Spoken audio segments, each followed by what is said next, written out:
आज हम स्टॉक्स की दुनिया में गहराई से उतरने वाले हैं, जहां पर आप एक छोटे इन्वेस्टर भी हो तो वहां से स्टार्ट करते हुए आप करोड़पति बनने तक का सफर कैसे पूरा कर सकते हो, स्टॉक मार्केट से आप कितना रिटर्न एक्सपेक्ट कर सकते हो, कौन सी स्ट्रेटेजी है जिसे आपको फॉलो करना चाहिए। साथ ही साथ कुछ ऐसे इन्वेस्टमेंट भी हो सकते हैं जो आपने स्टॉक्स में लगा दिए लेकिन वो आपके लिए बैड इन्वेस्टमेंट साबित हो सकते हैं, वो कैसे आप आइडेंटिफाई कर सकते हो। सभी टॉप पॉइंट्स के बारे में जानेंगे आज की इसी वीडियो में। अगर आपने इस वीडियो को पूरा एंड तक देख लिया तो डेफिनेटली जो जो पॉइंट्स मैंने बताया उसके लिए आपको दूसरी वीडियो देखने की जरूरत बिल्कुल भी नहीं पड़ेगी, तो आप इस वीडियो को पूरा एंड तक जरूर देखिएगा। लेकिन वीडियो शुरू करने से पहले मुझे आपकी हेल्प चाहिए। आप हमें फीडबैक दीजिए कि वीडियो कंटेंट कैसा आ रहा है, सभी चीज से रिलेटेड थंबनेल कैसा है, वीडियो की एडिटिंग कैसी है, वीडियो का जो टॉपिक है वो कैसा है। साथ ही साथ किसी भी चीज से रिलेटेड कुछ भी कमी लग रही है, कुछ भी अच्छा लग रहा है, जो चीज लग रही है ना, अच्छा बुरा सब कुछ नीचे कमेंट करके जरूर बताइए। इससे हमें फीडबैक मिलेगा कि हमारे यूजर को हमारे द्वारा जो कंटेंट दिया जा रहा है वो कैसा बन रहा है। हमें तभी पता चल पाएगा, क्योंकि आप फीडबैक दोगे तभी हम इंप्रूव कर पाएंगे, तो फीडबैक जरूर देना। सबसे पहले बात करते हैं कि स्टॉक मार्केट से मैं कितना रिटर्न एक्सपेक्ट कर सकता हूं। आप में से बहुत से लोग इस मेंटेलिटी से आते हैं कि मैं स्टॉक मार्केट से ज्यादा पैसा कमा लूं, जल्दी से जल्दी अमीर बन जाऊं। नहीं, अगर आप इस मेंटेलिटी से आओगे ना तो कभी भी पैसा नहीं बना पाओगे स्टॉक मार्केट से, क्योंकि लॉन्ग रन में ही स्टॉक मार्केट आपके लिए फायदेमंद हो सकता है। जहां पर आप देखोगे राकेश झुनझुनवाला, वॉरेन बफेट, इन्होंने भी अपनी वेल्थ क्रिएट ना तो ज्यादातर लॉन्ग टर्म में ही हुई है और ज्यादातर एंड के टाइम पे हुई है। तो आप स्टॉक मार्केट से जल्दी पैसा कमाने आ रहे हो तो बिल्कुल भी मत कीजिए। अगर ऐसा हो सकता तो मुकेश अंबानी, रतन टाटा सर ये नए बिजनेस नहीं कर रहे होते, ये जल्दी से जल्दी भी पैसा बना सकते थे। तो ऐसा नहीं है, जल्दी से जल्दी नहीं बनेगा, लॉन्ग रन में जरूर बनेगा। तो आप स्टॉक मार्केट से 12 से 15% का रिटर्न एक्सपेक्ट करके चलिए। इससे ज्यादा हो जाए तो काफी अच्छी चीज है, कंजर्वेटिव होके चलते हैं लॉन्ग टर्म के हिसाब से, और यहाँ पर जब इस पे कंपाउंडिंग वर्क करेगी तो काफी अच्छे से आपका पैसा इतना गुना हो जाएगा जब आपको पता भी नहीं चलेगा।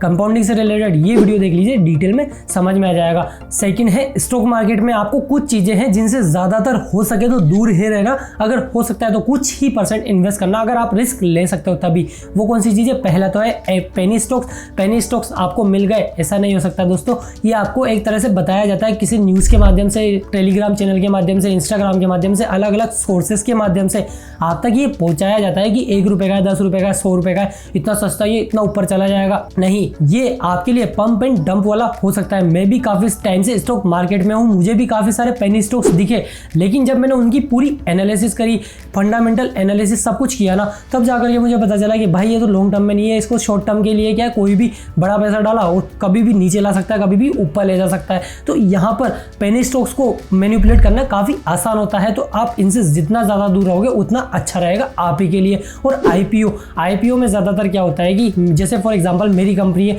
तो मेरी कंपनी में क्या चाहूँगा, अगर मैं उसके आईपीओ ला रहा हूँ, मैं उसको सेल करना चाहता हूँ, तो क्या है, ज़्यादा से ज़्यादा मुझे पैसा मार्केट से मिले, ज़्यादा से ज़्यादा वैल्यू मुझे उसकी मिले। नहीं, मार्केट को डिसाइड करने दीजिए कि उसकी एक्चुअल वैल्यू क्या है। तो आईपीओ में ज़्यादातर आप अवॉइड कीजिए। कोई अच्छा ही आईपीओ आ रहा है तो जाकर के आप सोच सकते हो, नहीं तो आप ज़्यादातर को आपको आईपीओ को अवॉइड ही करना चाहिए। नेक्स्ट पॉइंट है, एक स्टॉक कैसे आपके लिए अच्छा साबित हो सकता है और एक स्टॉक आपके लिए कैसे बुरा भी साबित हो सकता है। इसका एक एग्जांपल के थ्रू आपको बताता हूं, आपको आसानी से समझ में आएगा। 350 रुपए का एक स्टॉक चल रहा था, उसमें आपने और आपके फ्रेंड ने दोनों ने इन्वेस्ट कर रखा था, और जैसे ही वो नीचे जाने लगा, 350 से 300 आया, आप दोनों घबराने लग गए ना, ठीक है। उसके बाद और नीचे आया 250, लेकिन आपके फ्रेंड ने क्या किया कि एग्जिट ले लिया और आप उसमें बने रहे। क्यों? क्योंकि आपने उसका फंडामेंटल एनालिसिस किया था, फंडामेंटल स्ट्रॉन्ग था, कंपनी का फ्यूचर काफी अच्छा था, आपने उसके प्रोडक्ट के बारे में भी जाना था, कंपनी कौन से प्रोडक्ट सेल करती है, फ्यूचर में इसकी डिमांड कैसी रहेगी, सब चीज आपने एनालिसिस करी थी, तभी आपने उसमें इन्वेस्टमेंट करा था दोनों ने। लेकिन वो मार्केट के सेंटीमेंट को देखते हुए घबरा गया, उसने एग्जिट ले लिया, आपने नहीं लिया, आप लॉन्ग टर्म तक बने रहे, और कुछ ही टाइम में 1 साल बाद, 1.5 साल बाद कुछ भी ऐसा हुआ जिसकी कंपनी में आगे पता था कि स्ट्रॉन्ग है तो आगे ऊपर जाना ही है, तो वो 450 500 चला गया और वो आपके लिए अच्छा स्टॉक साबित हुआ और आपके लिए फ्रेंड के लिए बैड स्टॉक साबित हुआ। तो मार्केट के सेंटीमेंट पर डिपेंड नहीं होते हुए आप अपनी खुद की एनालिसिस पर डिपेंड करते हो कि ये फंडामेंटल स्ट्रॉन्ग था सब कुछ मैंने किया था, मुझे ट्रस्ट है कंपनी के ऊपर और पेशेंस रख सकता हूँ, तो जाकर के आपके लिए वो एक अच्छा स्टॉक हो सकता है, नहीं तो वो आपके लिए एक बुरा स्टॉक भी हो सकता है। और एक बेस्ट स्टॉक एडवाइजर बताऊं आपके लिए कौन है, वो आप खुद। क्यों? क्योंकि वॉरेन बफेट, राकेश झुंझुनवाला, इन्होंने किसी से जाकर के ये नहीं पूछा कि यार स्टॉक में लगाऊं नहीं लगाऊं, टाइटन में लगाऊं नहीं लगाऊं, उन्होंने खुद की एनालिसिस करी। और मेन चीज ये है कि दोस्तों एक 10x स्टॉक ढूंढना कोई मुश्किल काम नहीं है, आपने ढूंढ भी लिया है, मुश्किल काम है कि उसके साथ 10 से 20 साल तक बने रहना। अगर आपने खुद की एनालिसिस करी है, खुद ही उस स्टॉक को सेलेक्ट करा है, खुद उसके ऊपर ट्रस्ट है, पेशेंस रख सकते हो 10 से 20 साल का, तो डेफिनेटली वो स्टॉक आपके लिए अच्छा साबित होगा, आपके लिए अच्छा रिटर्न भी कमा के देगा। और एक बेस्ट स्टॉक बताऊं लॉन्ग टर्म के लिए, वो कौन सा है? आप कौन सी कंपनी की प्रोडक्ट यूज करते हो, आपके घर वाले कौन सी कंपनी का यूज करते हैं, आपके आस पड़ोसी कौन सा प्रोडक्ट यूज करते हैं, जाके उनसे पूछिए। नहीं, ऐसे नहीं पूछना, आपको उनसे पूछना है कि कौन सी कंपनी का साबुन से नहाते हो। कमाल है, खूबसूरत लगती हो।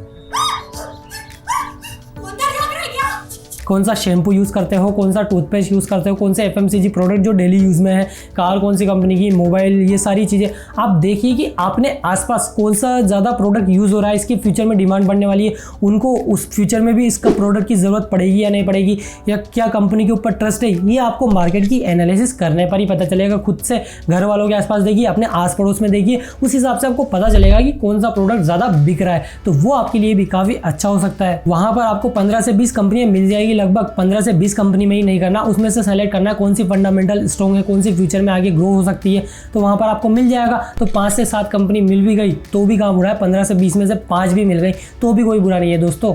और अब बात करते हैं स्ट्रेटेजी की, जिसको फॉलो करके आप स्टॉक्स में इन्वेस्ट कर सकते हो, कितना % करना पड़ेगा ये भी जानते हैं। सबसे पहली तो है आप किस इंडस्ट्री में काम करते हो, फाइनेंस इंडस्ट्री में काम करते हो, IT में, किस में, ऑटोमोबाइल में, किस इंडस्ट्री में आप एम्प्लॉय हो, एम्प्लॉय नहीं करते बिजनेस कर रहे हो तो किस इंडस्ट्री में कर रहे हो, ये आपको खुद से अपने आप से पूछना है, ठीक है। तो उसके बाद आपको क्या करना है कि उस इंडस्ट्री के बारे में आपको पता होगा कि ये इंडस्ट्री आगे कितने % से ग्रो करेगी, किस हिसाब से इसका मार्केट कैप बढ़ता जा रहा है, क्या इनके प्रोडक्ट्स जो बना रहे हैं इस इंडस्ट्री से रिलेटेड वो फ्यूचर में बढ़ेंगे या नहीं बढ़ेंगे, इसकी डिमांड बढ़ेगी या नहीं बढ़ेगी। क्योंकि जिस इंडस्ट्री में आप काम कर रहे हो उस इंडस्ट्री के बारे में आपको ज़्यादा पता होगा, उस इंडस्ट्री से रिलेटेड आपको ज़्यादा नॉलेज होगी। और साथ ही साथ आप मुझे बताइए कि आप जिसे पैसा दोगे, किसे पैसा दोगे, जिसके ऊपर आपको ट्रस्ट होगा, जिसे आप जानते होंगे। तो यहाँ पर भी वही चीज़ कीजिए ना, आपको उस इंडस्ट्री के बारे में पता है कि ये इंडस्ट्री किस हिसाब से, बस उस इंडस्ट्री के कुछ अच्छे स्टॉक सेलेक्ट करने हैं और उसमें जाकर के इन्वेस्ट करना है। जिस भी इंडस्ट्री में करते हैं ना उसकी एनालिसिस कीजिए जरूर। और आपको कितना % स्टॉक्स में इन्वेस्टमेंट करना चाहिए ये जान लेते हैं। ये सिंपल सा रूल है जो मैं फॉलो करता हूँ। वो कौन सा चीज़ है कि 100 माइनस एज, जो भी आपकी एज है उसे 100 से माइनस कर दीजिए। मेरी है 25, 100 माइनस 25, तो 75% मुझे डालना चाहिए। जो भी मेरा पोर्टफोलियो है उसका स्टॉक्स में जाना चाहिए। तो सिंपल सी ये स्ट्रेटेजी, आप इतना रिस्क नहीं ले सकते 75% का, तो इसमें से आप जो जितना % रिस्क ले सकते हो ना 75 तो लीजिए। अगर आप लॉन्ग टर्म के लिए सोच रहे हो, लॉन्ग टर्म के लिए, शॉर्ट टर्म के लिए नहीं, लॉन्ग टर्म के लिए, अगर नहीं तो आप 50% का रिस्क ले सकते हो। तो 50% जाकर के आप स्टॉक्स में इन्वेस्ट कर दीजिए। बाकी का आप चाहो तो म्यूचुअल फंड, गोल्ड में, और यहाँ पर बहुत सारे इन्वेस्टमेंट ऑप्शन है जिसके बारे में हमने वीडियो बना रखा है, जाकर के देख लीजिए, डिटेल में पता चल जाएगा। और ये प्रोसेस थोड़ा सा टाइम टेकिंग हो सकता है क्योंकि आपको फंडामेंटल एनालिसिस करनी पड़ेगी स्टॉक की, तो उसमें टाइम जाएगा। अगर आपके पास टाइम नहीं बचता है, जॉब जाते हो, जॉब के बाद टाइम नहीं बचता है आपके पास, तो आप सिंपल से स्ट्रेटेजी फॉलो कर सकते हो। वो कौन सी, म्यूचुअल फंड में इन्वेस्ट कर सकते हो। म्यूचुअल फंड भी कौन से वाले, स्टार्टिंग कर रहे हो ना तो इंडेक्स म्यूचुअल फंड से स्टार्ट कीजिए, जहां पर आप भारत की टॉप 50, टॉप 30 कंपनीज में इन्वेस्टमेंट कर रहे हो। उसके बाद भी इसमें अगर आप म्यूचुअल फंड में भी पोर्टफोलियो अलोकेशन करना चाहते हो तो कैसे कर सकते हो। जो भी 50-30-20 वाला रूल है, 50% लार्ज कैप में कीजिए, 30% मिड कैप में कीजिए, 20% स्मॉल कैप में कीजिए, जहां पर रिस्क भी आपका थोड़ा सा बढ़ जाता है। तो रिस्क के हिसाब से आप अपना पोर्टफोलियो को अलोकेशन डाइवर्सिफाई भी कर सकते हो। और ज़्यादा डिटेल में जानने के लिए हमने बहुत सारी वीडियोज़ बना रखी है पोर्टफोलियो डाइवर्सिफिकेशन से रिलेटेड। ये वीडियो में बताऊंगा तो को बहुत लंबी हो जाएगी ये वीडियो। आपकी 25,000 सैलरी में मान के चल रहा हूँ, 25,000 भी है ना, तो उसका 20% 5,000 रुपए आपने हर महीने इन्वेस्ट किया। अगर आप रेगुलर इन्वेस्टमेंट करते हो, कभी भी अपने इन्वेस्टमेंट को स्टॉप मत कीजिएगा, रेगुलर इन्वेस्टमेंट करते रहिएगा। आई होप आपको इस वीडियो से जरूर कुछ नया सीखने को मिला होगा। अगर आपको इस वीडियो से कुछ वैल्यू मिली है तो प्लीज वीडियो को लाइक जरूर कर देना, और चैनल पर नया हो तो चैनल को सब्सक्राइब करके बेल आइकन भी दबा देना। मिलते हैं आपसे अगली और एक्साइटिंग वीडियो में, तब तक के लिए जय हिंद, भारत माता की जय। सुदेश दाजी साइनिंग ऑफ।